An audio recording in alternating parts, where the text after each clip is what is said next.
గ్రహణం అని అనగానే సూర్యగ్రహణం అయినా చంద్రగ్రహణం అయినా మన ఇంట్లో పచ్చళ్ళు లేదా ఆహార పదార్థాలు ఏమన్నా వాటి మీద ఒక గరిక వేసి పెట్టి ఉంచడం అనేది ఎన్నో సంవత్సరాల నుంచి జరుగుతోంది. అది వేయడం వల్ల ఉపయోగం ఏంటి, వేయకపోవడం వల్ల వచ్చే నష్టం ఏంటి అనేది ఇంతవరకు ఎవరు క్లారిఫై చేయలేదు. మా ఇంట్లో అడిగితే అలా వెయ్యాలి అంతే అని అన్నారు మా పెద్దవాళ్ళందరూ. ఇది కాకుండా రేషనలిస్టులు అందరూ కూడా గ్రహణం వల్ల వచ్చే నష్టం ఏం లేదు, ఆ టైంలో మేము తింటాం, బయటికి పెడతాం, మేము చూస్తాం, దీనివల్ల వచ్చే నష్టం లేదని వాళ్ళు అంటున్నారు. ఏది నిజం అసలు? మీ వరకు మీరు చూసిన దీంట్లో ఏం చెప్తారు సార్? ముందుగా గ్రహణం అనేది మనం వాడేటటువంటి విధానంలో మీరు చూస్తే ఏదన్నా మీరు బుక్స్లో రాసేటప్పుడు దీనికి గ్రహణం పట్టింది, మన వైభవానికి గ్రహణం పట్టింది అలా వాడతారు, నెగటివ్ టర్మినాలజీగా వాడతారు. కానీ నిజంగా చెప్పాలంటే గ్రహణం అనేది ఒక విధంగా చూస్తే ఒక అద్భుతమైనటువంటి సన్నివేశం. గ్రహణం రోజు ఏం గుర్తొస్తుంది మనకి? అమృతం సంపాదించినటువంటి ఆ క్షీరసాగర మథనం గుర్తు రావాలి. అమృతం వచ్చింది. అమృతం వచ్చిన తర్వాత దేవతలకి రాక్షసులకి పంచుతున్న సమయంలో ఈ స్వామివారి చక్రానికి బలైనటువంటి రాహుకేతు. సో వాళ్ళు సూర్యచంద్రుల నడుమ కూర్చుండినప్పుడు వాళ్ళు కూర్చున్నారు కాబట్టి వాళ్ళు అమృతాన్ని స్వీకరించిన తర్వాత తల నరకబడింది. సో అందులోంచి ఆవిర్భవించిన వాళ్ళే వీళ్ళిద్దరు. సో అమృతాన్ని స్వీకరించారు కాబట్టి వాళ్ళకు కూడా చిరంజీవులు అయిపోయినారు, వాళ్ళకి మరణం లేదు. సో అది ఒక పురాణ గాథగా మనం అందరం చెప్పుకుంటూ వచ్చాం. సూర్యగ్రహణం చంద్రగ్రహణం అనేది మనకి కేతుగ్రస్త సూర్యగ్రహణం, రాహుగ్రస్త చంద్రగ్రహణం ఇలా మనం పాటిస్తూ ఉన్నాం. మన సనాతన ధర్మంలో వేద మార్గంలో ఈ గ్రహణానికి ఒక గొప్పతనం ఉంది. ఎన్నో పురాణాల్లో వివరిస్తున్నారు. దాని గురించి మనం పోతూ ఉంటే ఐ డ్రీమ్లో దిల్సే చెప్పలేము చాలాసేపు. బట్ ఓన్లీ అల్టిమేట్ ఏంటంటే గ్రహణం అప్పుడు చాలా విశేషమైనటువంటి ఫలితాలు ఉంటాయి. గ్రహణ స్నానం 3 స్నానాలు చెప్పబడింది: స్పర్శ, మధ్యకాలం, పుణ్యకాలం. సో ఈ తర్పణాలు చెప్పబడ్డాయి. ఆ సమయంలో తర్పణం చేస్తే పితృదేవతలు అత్యంత ప్రీతిపాత్రులుగా అవుతారు అని. గ్రహణ కాలంలో మీరు చేసిన ఏ దానమైనా 1,000,000 రెట్లు మల్టిప్లై అవుతుంది. గ్రహణ కాలంలో మీరు చేసిన ఏ యొక్క మంత్ర జపమైనా కొన్ని కోట్ల రెట్లు మల్టిప్లై అవుతాయి. ఇంత అద్భుతమైనటువంటి సన్నివేశాన్ని దాన్ని భయాన్ని సృష్టించే విధంగా మనం చూడకూడదు. ఎన్నోసార్లు భక్తులకి ఈ విషయాన్ని చెప్పడం జరిగింది. మరి గుళ్ళు ఎందుకు క్లోజ్ చేస్తారు సార్? తిరుపతి కానీ ఇక్కడ కానీ మొత్తం గుళ్ళన్నీ క్లోజ్ చేస్తారు కదా. గుళ్ళు క్లోజ్ చేయడం గ్రహణానికి భయపడి కాదమ్మా. మీరు స్వార్థ యజనం చేయాలి. గుడి అనేది పరార్థ యజనం, అంటే అందరి కోసం ఉండేటటువంటి ఒక దేవాలయంలో మీరు చూసేది పరార్థ యజనం, అందరి కోసం జరిగే పూజ ఇది. సర్వే జనాః సుఖినో భవంతు అనే సంకల్పము ప్రత్యక్షంగా మీకు వినిపించేది మా ఇళ్లలో మేము చెప్తూ ఉంటాం. పురాణాల్లో పారాయణం జరిగిన తర్వాత చెప్తూ ఉంటాం. కానీ స్వార్థ యజనము అనేది మీ ఇంట్లో ఉండే సాలగ్రామ ఆరాధన పూజకి స్వార్థ యజనం. యజనం అంటే యజ్ఞం. దేవాలయంలో పరార్థ యజనం. పరార్థ యజనానికి కొన్ని నియమాలు ఉంటాయి. గ్రహణ కాలంలో మీరు చేయాల్సింది అర్చకులు కానీ దేవాలయంలో పనిచేసే వాళ్ళు కానీ వాళ్ళు చేయాల్సిన నియమాలకి నిబంధనలకి కొన్ని ఇబ్బందులు ఏర్పడతాయి. గ్రహణ కాలంలో మీరు నైవేద్యం తయారు చేయలేరు. సో ఇవన్నీ కారణాల వల్ల ఆగమశాస్త్రం విధించబడింది. ఈ సమయంలో మీరు దేవాలయాలకి మనకి స్వామివారి యొక్క ఆరాధనము మనము నిషేధించి వారికి, ఎందుకంటే మీరు ఫస్ట్ మీరు పుణ్యస్నానం చేసిన తర్వాత కదా దేవాలయానికి వెళ్ళగలిగేది. ఇప్పుడు నేను దేవాలయంలో ఆరాధన చేయాలంటే నిన్న గ్రహణం అయింది, సూర్యగ్రహణం సంభవించిన తర్వాత సూర్యుడిని చూడాలి. సూర్యుడిని చూసిన తర్వాత పుణ్యస్నానం చేయాలి. నిన్న రాత్రి మొత్తం సూర్యుని చూడలేదు. నిన్న గ్రస్తాస్తమయం అంటే అస్తమన సమయంలో సూర్యుడిని గ్రహణం పట్టింది, విడిచింది 6:30కి. సూర్యాస్తమన సమయం 5:55. అవును సార్. సో 6:30 తర్వాత సూర్యుని చూడలేం కదా. నిన్న రాత్రంతా మేము ఉపవాసం ఉండి ఇవాళ తెల్లవారుజామున లేచి సూర్యుని చూసిన తర్వాత తర్వాత శుద్ధమండల స్నానం చేసిన తర్వాత పుణ్యావాచనం చేసుకొని దేవాలయానికి వెళ్ళి అక్కడ స్వామివారికి అభిషేకాలన్నీ నిర్వహించిన తర్వాత భక్తులకి దర్శనం ప్రారంభించాం. అంటే భగవంతుడికి భక్తుడికి నడుమ ఉండే అర్చకుడికి కూడా ఈ పుణ్యస్నానాలు అవసరం కాబట్టి స్వామివారు తమల్ని ఆ ఒక్కరోజు ఆ గ్రహణ కాలంలో భక్తులకి అందుబాటులో లేకుండా మనందరి మీద వాత్సల్యంతో అది పెట్టారు. మీరు దేవాలయాలు మూసేస్తున్నారు, దేవుడికే గ్రహణం భయపడిందా అనేటటువంటి వాళ్ళు విమర్శించుకోనండి. వాళ్ళని ఒక్కొక్కరిని బట్టి నేను కన్విన్స్ చేయడానికి దిల్ సేవిత్ అంజలి లేదు. ఓకేనా. రెండవ పాయింట్, ఇప్పుడు గరికె అనేది అద్భుతమైనటువంటి దర్భానికి అంత విలువ ఎందుకు వచ్చింది అంటే గరిక ఎండితే దర్భ అంతే కదండి. ఎండు దర్భనే మనం వాడతాం. అవును. అయితే దానికి కూడా ఇప్పుడు మనకి పుష్కర స్నానం ఎలాగ వచ్చిందో 12 ఏళ్ళకి ఒకసారి పుష్కరాలు వస్తాయో, ఈ అమృత భాండం నుంచే పుష్కరం గురించి కూడా వచ్చింది. అలాంటిదే ఈ అమృత భాండం గరుత్మంతుల వారు తన యొక్క తల్లిని వినతాదేవిని శాపం నుంచి విడుదల చేయడం కోసం ఇంద్రుడితో పోరాడి అమృత భాండం తీసుకొచ్చి ఏం చేస్తారంటే ఈ గరిక పైన పెడతారు.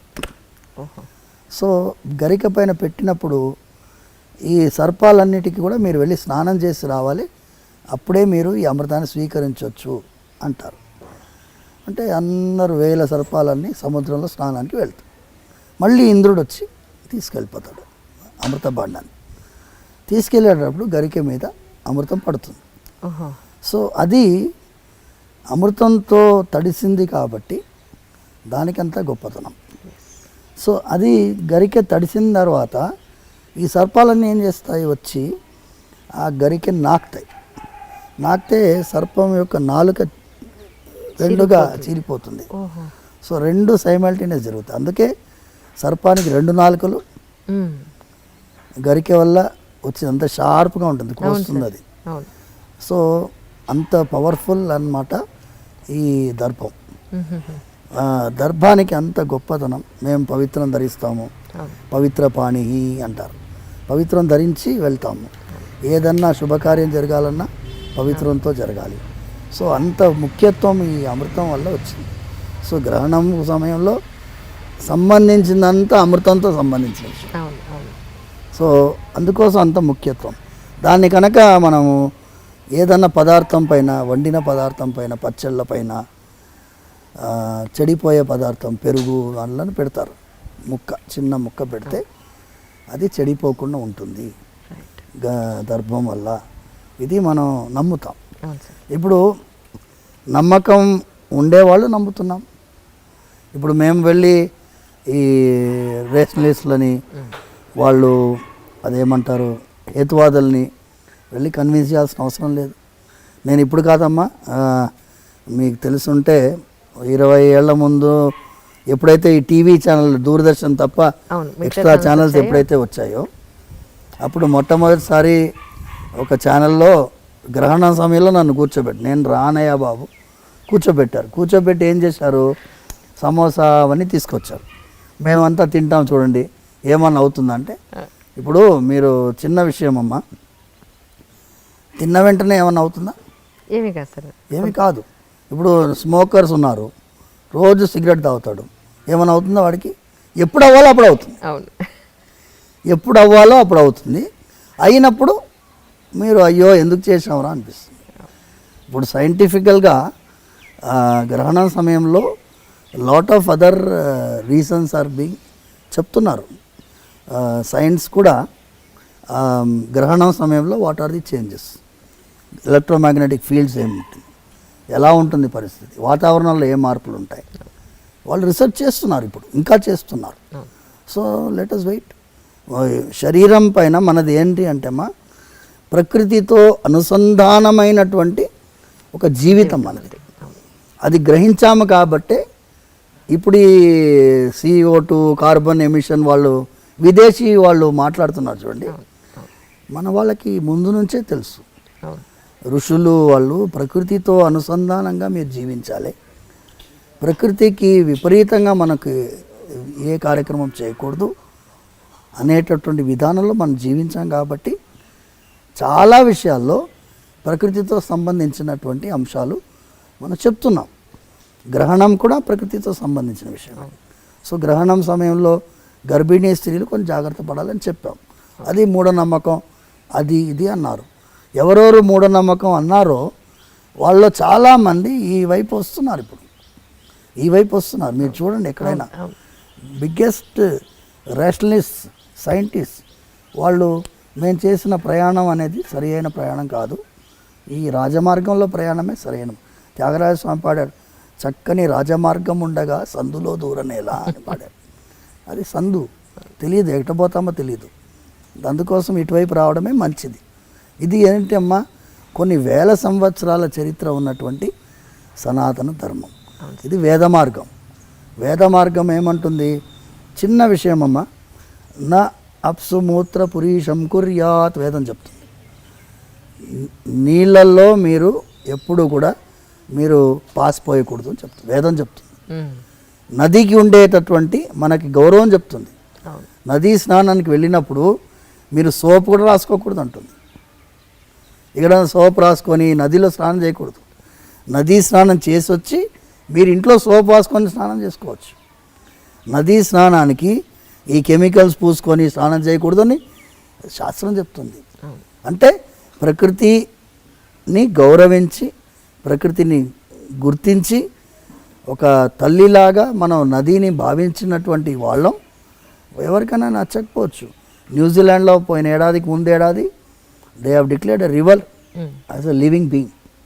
అవును, సుప్రీంకోర్టు తీర్పు న్యూజిలాండ్లో. వాళ్ళు మా 70 సంవత్సరాల పోరాటం అన్నారు, కొంతమంది 300 సంవత్సరాల పోరాటం అన్నారు. నదిని ఒక జీవిగా గుర్తించి, లివింగ్ బీయింగ్గా గుర్తించి తీర్పిచ్చారు. మనం గుర్తించే తీర్పు కాదుగా, మనం ఆల్రెడీ ఫాలోయింగ్. అవును, కొన్ని వేల సంవత్సరాలు. కానీ ఒకటి సరే, నదులన్నింటినీ మనం పొల్యూట్ చేస్తున్నాం, ఇప్పుడు మట్టిని చేసేస్తున్నాం, భయంకరంగా పొల్యూట్ చేస్తాం, భయంకరంగా. ఇప్పుడు హుస్సేన్ సాగర్ ఎలా ఉండింది, ఇప్పుడు ఎలా ఉంది? ఏ చెరువున్నా తీసుకోండి, ముందు ఎలా ఉండింది, 50 ఏళ్ళ ముందు ఎలా ఉండింది, ఇప్పుడు ఎలా ఉంది? అంటే మనం డెవలప్డ్ అనుకుంటున్నాం, కానీ డెవలప్మెంట్ అంటే ఏంటి? చెరువులో బిల్డింగ్ కట్టడం కాదు. ఇప్పుడు ఎన్నో ఇళ్లలో నీళ్ళు వచ్చినాయి వర్షాకాలంలో. ఎందుకు? లేఅవుట్ బ్రహ్మాండంగా వేశారు, బిల్డింగ్లు బాగా కట్టారు. ఎక్కడ కట్టారు? చెరువులో. నదీ ప్రవాహంలో నది ఆనుకొని బిల్డింగ్ కట్టాం. నదీ ప్రవాహం ఇంతే ఉంటుందని చెప్పలేం కదా. ఫుల్ ట్యాంక్ లెవెల్ అని ఒకటి ఉంటుంది, FTL అంటారు దాన్ని. FTL అంటే చాలా వరద వచ్చినప్పుడు ఎంతవరకు నిండుతుందో అంతవరకు. కానీ FTL ఏం చేస్తారు వాళ్ళు? ఆ ఇటుక రాయిని తీసి ముందుకు జరిపి ఇదే FTL అని చెప్పి ఇంత ఎంకరేజ్ చేసుకుంటారు. అలా జరుగుతుంది. సో వాళ్ళకి మన గురించి మాట్లాడే అధికారము లేదు, అర్హత కూడా లేదు. అందుకోసం వాళ్ళకి మనం సమాధానం చెప్పాల్సిన అవసరం కూడా లేదు.